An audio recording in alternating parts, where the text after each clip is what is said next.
अस्सलाम वालेकुम मोहतरम नाजरीन, आज हम गुफ्तगू करेंगे आड़ू के मतलब। गर्मी के स्टार्टिंग से ये फल पक जाता है, बहुत ही आला रिजल्ट है। अल्लाह ताला ने इसके अंदर बहुत ज़्यादा जो खूबियाँ रखी हैं, क्या क्या हैं मैं आपको बताता हूँ। इसके अंदर मौजूद है ज़ख़ीरा vitamin A, vitamin C, vitamin E, iron, zinc, magnesium और कैल्शियम का ख़जाना मौजूद है। गर्मी के बेहतरीन यानी कि फलों में ये एक माना जाता है। बाकायदगी के साथ आप इस्तेमाल करें तो बहुत से तिब्बी फ़वायद हासिल हो सकते हैं।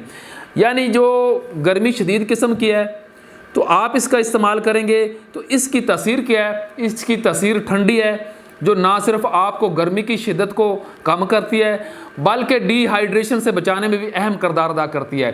शदीद गर्मी के मौसम में जब तेज़ लू चलती है जिसकी वजह से कुछ लोगों को भूख नहीं लगती, पानी की कमी का शिकार हो जाते हैं, या ऐसे अफराद जो बिल्कुल घबराहट का शिकार हो जाते हैं, उनके लिए खून की कमी दूर करने के लिए और शुगर वाले मरीज़ों के लिए जो टाइप 2 शुगर के मरीज़ हैं उनको इंसुलिन की मिकदार बेहतर सतह पर बनाने के लिए, इसके अलावा आँखों की बनाई को तेज़ करने के लिए, जिल्द को बेहतरीन करने के लिए यानी जिल्द के लिए फ़ायदेमंद है।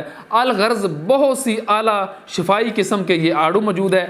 आप इसको डेली इस्तेमाल करें। अगर पेशाब में जलन है, तेज़ाबियत है तो 1-2 आड़ू को छील कर इसका जो है ना इसकी गुठली को निकाल लें और पानी में इसको अच्छी तरह ग्राइंड करने के बाद आप इसको थोड़ा चीनी वगैरह डालकर इस्तेमाल करें तो ये गुर्दों को भी फ़ायदेमंद है, दिल के लिए, जिगर के लिए, मैदे के लिए बहुत आला है। लेकिन आप बाकायदगी के साथ इस्तेमाल करेंगे तो इसके अंदर जो ग़िज़ाइयत है वो आप हासिल कर सकेंगे।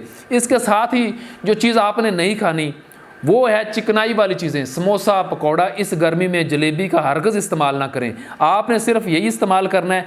15 दिन इस्तेमाल कर लें तो इंशाअल्लाह ताला आप सेहतमंद हो जाएंगे। और जो गर्मी है, शिद्दत की गर्मी है, उससे आपको किसी किस्म की तकलीफ़ नहीं होगी क्योंकि इसकी तासीर ठंडी है। आप इसको डेली 1 से 2 पीस इस्तेमाल करें, 3 कर लें, 4 कर लें, तो डेली इस्तेमाल करें। इसके बहुत ज़्यादा फ़वायद हैं, आँखों के लिए भी, जिल्द के लिए, बालों के लिए बहुत ही आला चीज़ है। दुआ में याद रखें। अस्सलाम वालेकुम रहमतुल्लाह।